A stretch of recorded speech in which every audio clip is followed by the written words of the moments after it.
अस्सलाम वालेकुम नाज़रीन, पाक न्यूज़ से मैं हूँ आपकी होस्ट फाइज़ा इरफान। सबसे पहले शामिल करते हैं हेडलाइंस।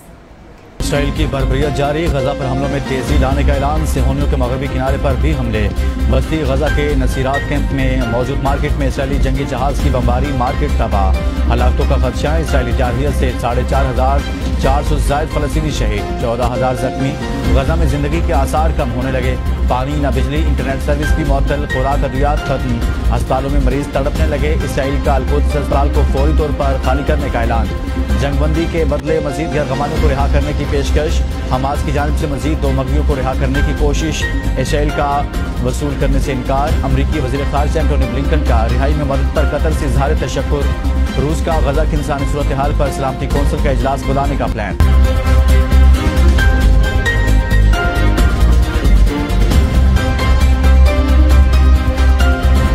वफाकियत ने गजा में 1700 से ज़ायद बच्चों की जिंदगियां छीन ली। फलस्तीनी वज़ारत सेहत का कहना है कि इसराइली हमलों से मुतासर होने वाले अफराद में 70% बच्चे, ख़वातीन और बुजुर्ग हैं। शुहदा में 1756 बच्चे और 976 ख़वातीन शामिल। अब तक 21 सहाफ़ी भी शहीद। बमबारी के नतीजे में बेघर अफराद की तादाद 14 लाख से बढ़ गई।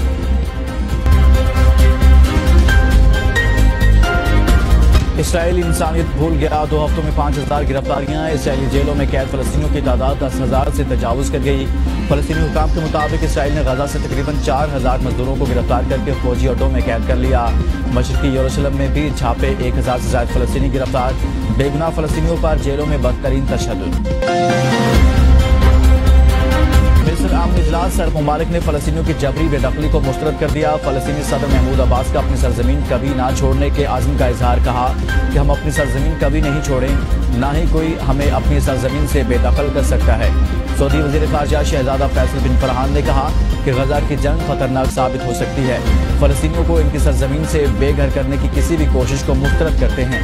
आलमी बरादरी इसराइल को बैनुल-अक़वामी क़वानीन की पासदारी करने का पाबंद बनाए। उर्दन के शाह अब्दुल्ला ने फलस्तीनियों की जबरी नकल मकानी को जंगी जुर्म करार दे दिया। बोले, अरब दुनिया को इस वक्त जो पैगाम सुनाया जा रहा है वो ये है कि फलस्तीनियों की जिंदगियां इसराइलियों के मुकाबले में कोई अहमियत नहीं रखती।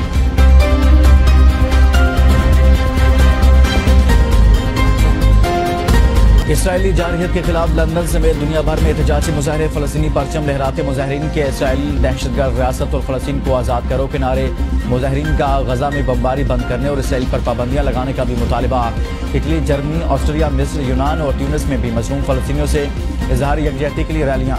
तुर्किया के शहर इस्तांबुल में इसराइली मज़ालिम के खिलाफ ख़वातीन का धरना। मेरे दिल में बदले की कोई तमन्ना नहीं, बस कौम की तकदीर बदलना चाहता हूँ। नवाज शरीफ का वतन वापसी पर इंतकाम ना लेने का ऐलान। मीनार पाकिस्तान जलसे से खिताब में कहा, मेरी एक ही ख्वाहिश है कि कौम के घरों में खुशियाँ आएँ। आइन की रूह के मुताबिक मुत्तहिद होकर मुस्तकबिल का मंसूबा बनाना होगा। आइन पर अमल दरामद करने वाले रियासती इदारों और जमातों को मिलकर काम करना होगा। वो बुनियादी फ़र्क दूर करना होगा जिसकी वजह से मुल्क बार बार हादसे का शिकार होता है। हमें फैसला करना होगा हम किस तरह खोया हुआ मुकाम हासिल कर सकते हैं, किस तरह कशकोल तोड़ सकते हैं, किस तरह बेरोजगारी खत्म करना होगी। हमसायों के साथ लड़ाई करके तरक्की नहीं कर सकते। हमसे पूछते हैं हमारा बयानिया क्या है। हमारा बयानिया पूछ रहे हैं तो लाहौर की ऑरेंज लाइन, कराची की ग्रीन लाइन से पूछो, 28 मई से पूछो।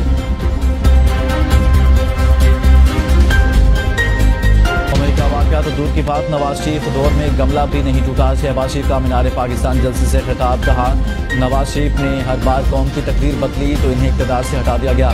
नवाज शरीफ ने जेलें काटी, जलावतनियाँ बर्दाश्त की, लेकिन सब्र का दामन हाथ से नहीं छोड़ा। मरियम नवाज बोली, नवाज शरीफ को मिटाने वाले कितने आए और कितने चले गए।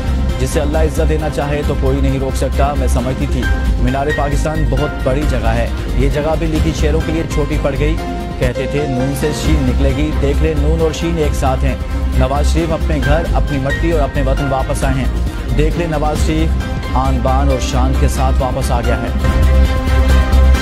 कौमी मुजरिम की वतन वापसी के लिए रियासत ने कानून और इंसाफ को अपने हाथों से दफन कर दिया। तर्जुमान PTI का नवाज शरीफ की वापसी पर रद्द-ए-अमल, कहा पहले रजीम चेंज की साजिश की गई, फिर मुल्क कौम को जंजीरों में जकड़ कर करप्ट लीडरों के आगे डाल दिया गया। अदालतें जिस मुजरिम का एहतसाब करने में नाकाम रही उसका मुहासबा आवाम करेंगे। कौम लंदन मंसूबे और इसके अहदाफ किसी सूरत कबूल नहीं करेगी। शफाफ, आज़ादाना और मुनसिफाना इंतखाबात का फौरी इनेकाद ही पाकिस्तान के मसाइल को हल कर सकता है। मखनून ने अपना बयानिया तब्दील कर लिया, वो कल को गिला न करे। नवाज शरीफ के खिताब पर पीपल्स पार्टी का रद्द-ए-अमल। तर्जुमान कासिम करीम कुंडी ने कहा, नवाज शरीफ ने इलेक्शन पर कोई बात नहीं की, अपनी सीवी पेश की। नवाज शरीफ वोट को इज्जत दो की बात करते थे, आज वो बयानिया कहाँ गया? हमारे मुल्क में म्यूजिकल चेयर का खेल कब खत्म होगा? हर 2 साल बाद कोई मुहब्बे वतन और कोई गद्दार बन जाता है। पाकिस्तान की यूथ को अपने वोट की हिफाजत करना होगी। जिंदगी का मिशन जेलों में मौजूद बेगुनाह लोगों को आम मुआफी दिलाना है। कल से इस मिशन का आगाज कर रहा हूँ। शेख रशीद का ट्वीट। कहा, सारी कौम का मशकूर हूँ जिनकी दुआओं से चिल्ले के बाद मुझे रिहाई नसीब हुई। नहीं मालूम मैंने चिल्ला किस जगह पर काटा, लेकिन इस दौरान मुझे किसी किस्म की कोई तकलीफ नहीं पहुँचाई गई। गैर कानूनी तौर पर मुकीम तमाम गैर मुल्कियों को पाकिस्तान छोड़ने में सिर्फ 9 दिन बाकी। अफगानियों की वतन वापसी जारी। अब तक कुल 59,561 अफगान पनाहगज़ीन वतन वापस चले गए। गैर कानूनी तौर पर मुकीम अफराद को मजीद एक दिन की भी मोहलत फराहम न करने का हतमी फैसला। 31 अक्टूबर के बाद सिक्योरिटी इदारे गैर कानूनी तारकीन वतन के खिलाफ एक्शन लेंगे। पनाह देने वालों के खिलाफ भी कार्रवाई की जाएगी। गैर कानूनी अफराद को पाकिस्तान न छोड़ने की सूरत में गिरफ्तारी और मुल्क बदरी का सामना करना पड़ेगा। डिफाई चैंपियन इंग्लैंड को इंग्लैंड की तारीख की बदतरीन शिकस्त। जनूबी अफ्रीका ने इंग्लिश टीम को 229 रन से हरा दिया। 399 रन के ताकुब में इंग्लैंड की पूरी टीम 170 रन पर ढेर। नाज़रीन, ये थी अब तक की ताज़ा तरीन खबरें। मज़ीद खबरें जानने के लिए हमारे साथ ही रहिएगा। देखते रहिए पाक न्यूज़, पाकिस्तान की आवाज़।